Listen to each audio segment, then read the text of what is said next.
La deuxième journée de la réunion du groupe Afrique sur les discussions à la 5e session de l'Assemblée des Nations Unies pour l'environnement à Nairobi au Kenya, c'est mardi 1er mars 2022 est présidée par la vice-première ministre, ministre de l'Environnement et du Développement durable de la République démocratique du Congo. La pollution des plastiques, la relance verte, la biodiversité et les solutions basées sur la nature, pour laquelle l'Afrique a sollicité la définition claire de ces concepts au risque de diluer les efforts d'adaptation et d'atténuation au changement climatique. Telles sont les différentes résolutions portées par les pays africains. Le processus-là nous a conduit à consolider l'unité, à très bien son travail au niveau international parce que c'est l'image de l'Afrique qui est mise en jeu. C'est en effet une occasion pour les États membres et les parties prenantes de prendre des mesures ambitieuses pour définir un cadre pour les négociations à venir, censé aboutir d'ici à 2 ans, estiment les experts, pour encadrer la pollution plastique. Si on en vient à l'aspect climat, c'est un autre débat qui s'érige. Et là, on est en train d'affaiblir notre position en matière d'adaptation par rapport aux impacts négatifs des changements climatiques.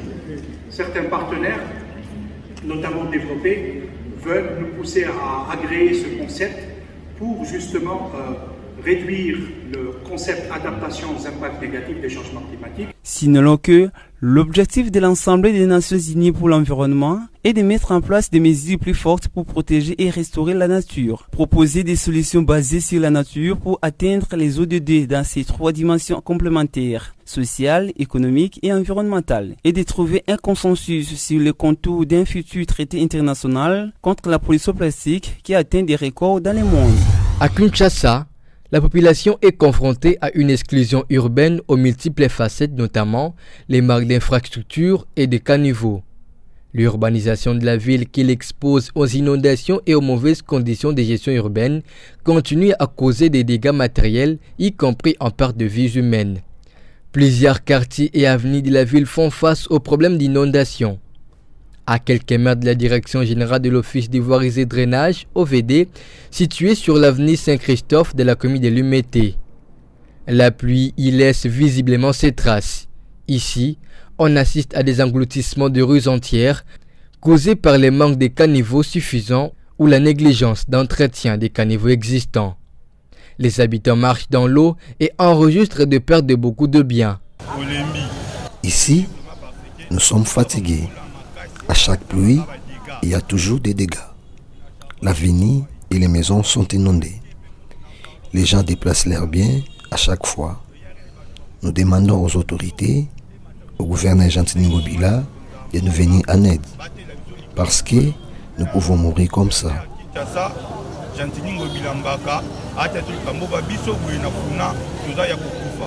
Avec les systèmes de câbles souterrains de la SNEL, ces inondations peuvent causer l'électrocution de la population de cette partie de la ville. Attendons-nous des pertes de vies humaines pour réagir? À qui revient cette responsabilité? Toutes ces questions tournent dans l'état des Kinois sans réponse. La situation tarde pour satisfaire leurs attentes. Ici est de noter qu'après les pluies diluviennes à Kinshasa, la capitale de la République démocratique du Congo, 3e mégapole d'Afrique, où l'urbanisation est quasiment inexistante, les conséquences sont les inondations avec tous ses contours. Les gouvernements devraient examiner plusieurs pistes et des solutions pour y remédier. Les déchets, encore les déchets, toujours les déchets. Ceux qui longent les rues et les avenues, grandes ou petites, de la capitale congolaise, Kinshasa, la belle poubelle. Les déchets, l'une des grandes causes des inondations et débordements des cours d'eau et rivières dans la ville-province de Kinshasa. Un échantillon de la rivière de la Gombe, bouchée sur son tronçon compris entre les croisements des avenues de la Gombe et celle de la Libération ex-24 novembre d'un côté et Mont des Arts de l'autre, est bourré de déchets de tout genre, solides, liquides ou gazeux, toxiques et par conséquent dangereux. Car les scientifiques sont unanimes sur le danger de l'inhalation des déchets sur la santé. À Kinshasa, les déchets sont déposés impunément partout, même sur les grandes artères, au vu et au su de tous, comme si cela était normal. La rivière de la Gombe a débordé après la pluie diluvienne qui s'est abattue sur Kinshasa dans la nuit du lundi 28 février au mardi 1er mars 2022. Les déchets, ce fléau qui gangrène la ville-province de Kinshasa, qui l'en délivrera, qui l'en libérera, l'avenir nous dira.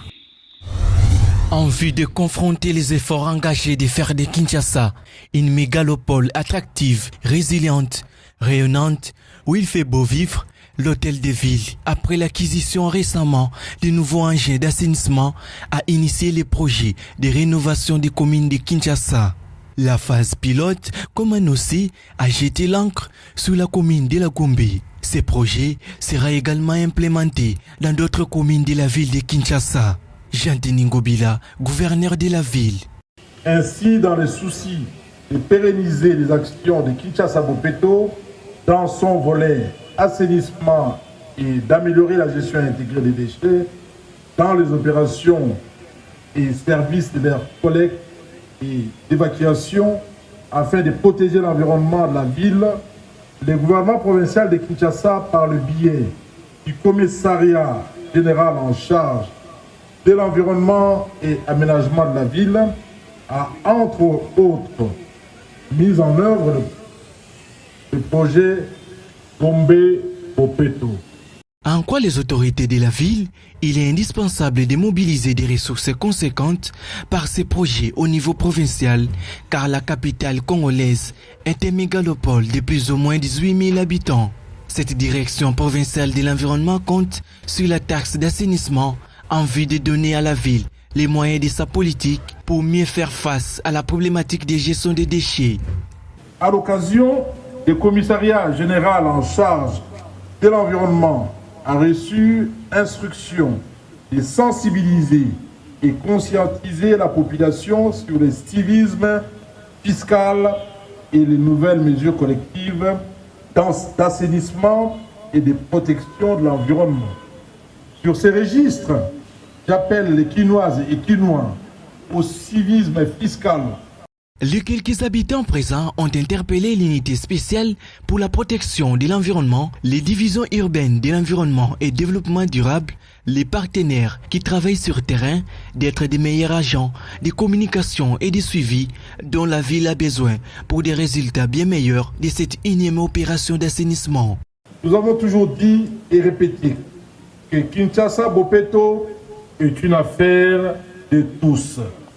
Étant donné que la salubrité est une charge collective, mais d'une responsabilité individuelle, il convient donc de prendre conscience pour relever les défis, et ce, de manière durable. C'est ici l'occasion pour moi d'inviter les Kinoises et Kinois à se conformer et à respecter les règles du jeu. Pour soutenir ces projets, les résidents de la capitale sont priés de faire preuve du changement de mentalité à travers l'entretien de leurs espaces de vie à l'intérieur, tout comme à l'extérieur des habitations, à 10 mètres à front des rues. C'est l'effet du brasero allumé pour préparer la nourriture qui a occasionné cet incendie de la baleinière HB Bora au port Ngafula dans la commune de Maluku le dimanche 27 février. Cette embarcation transportait aussi des produits inflammables. Cette nouvelle n'a pas laissé indifférents les autorités du pays.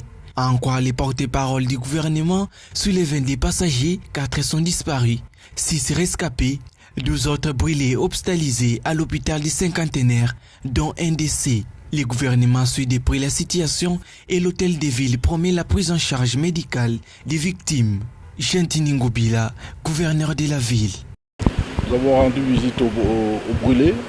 La prise en charge est excellente. Alors, c'est un drame qui est arrivé suite à un incendie, même à une explosion dans une baleinière où l'on avait stocké des fûts de carburant. C'est l'occasion pour moi de présenter mes condoléances à toutes les familles qui sont en détresse. J'implore le Dieu Tout-Puissant afin qu'il puisse guérir ceux qui sont hospitalisés ici. Et nous espérons que dans les heures qui viennent, dans les jours qui viennent, ils vont pouvoir se tirer d'affaire. Maluku est loin de la commune la plus étendue de la ville, province de Kinshasa. Elle en constitue en effet 79% du territoire. Cette commune est peuplée avec seulement 23 habitants par kilomètre carré. On retrouve les autochtones de la région, les Teke. Les noms Maluku viennent des Luluku, au pluriel Maluku, sortent des palétiviers géants poussant le long de la rivière Mongala à l'équateur. La dépossession des communautés pygmées de leurs terres ancestrales sans en être indemnisées est au cœur des conflits récurrents des cohabitations entre les peuples autochtones et les parcs nationaux de Kahuzi-Biega. Au cours d'une interview exclusive accordée à Environews Télévision, le directeur provincial de l'ICCN Sud Kivu et directeur du parc national de Kahuzi-Biega, Dédié Biaombe, a éclairé l'opinion sur l'origine de ces conflits et la solution qui a permis les parcs et ces peuples de cohabiter. Je suis d'accord que les pygmées sont riverains du parc national de Kahuzi. Mais je ne suis pas d'accord avec vous quand vous dites que les pygmées ont été chassés de Kahuzi-Biega. Cette phrase, je n'ai jamais acceptée. C'est une phrase qui a été fomentée, qui a été créée par les ONG des Congolais, des Bantous, qui se sont portés comme le porte-étendard de la protection des peuples autochtones pygmées. Alors pour avoir des financements, il fallait dire que les peuples autochtones ont été chassés du parc et le gouvernement zaïrois à l'époque ne les a pas indemnisés. C'est pourquoi il y a des problèmes et il faut nous donner des moyens pour les encadrer. L'ICCN a placé l'humanisme comme troisième pilier de sa politique pour remettre l'homme au centre de tout effort de conservation. Et si nous parlons de l'humanisme, cela montre déjà qu'on sait même de l'ICCN. On ne peut jamais parler de la protection d'une aire protégée sans penser à la communauté riveraine de ces aires protégées. Même la politique ancienne de l'ICCN, depuis le comité de gestion qui était passé, on a parlé toujours de la conservation communautaire. Ouais. Ça veut dire toujours la même chose. Donc il faut accorder l'intérêt à l'homme. On conserve pour et par l'homme. Et si on ne fait pas attention à l'homme, on est en train d'échouer la conservation. La collaboration franche entre les parcs et les communautés pygmées a permis à ce que les parcs nationaux de Kahuzi-Biega puissent promouvoir la scolarité des enfants. À mon arrivée, je me suis dit, on peut donner à manger, on peut donner l'argent, ça va se terminer. Mais accordons un peu d'intérêt à la scolarisation. Okay. C'est pourquoi j'ai ramené de 360 enfants pygmées qui étaient scolarisés chaque année par les parcs. J'ai sollicité aux bailleurs, aux partenaires, pour qu'on arrive même à 1500. Puisque dès que ces enfants-là seront scolarisés, ils prendront conscience. Ils vont participer au développement. On ne développe pas un peuple, on amène un peuple à se développer. Ouais. Et pour les amener à se développer, il faut qu'on touche d'abord leur mental, qu'ils comprennent ils sont où, ils sont dans quel monde, quelle est leur valeur aussi. Le chef des sites de Kahuzi-Biega a par ailleurs déploré la manipulation dont sont victimes certaines familles de pygmées qui servent de boucliers pour les groupes armés qui opèrent dans ces parcs.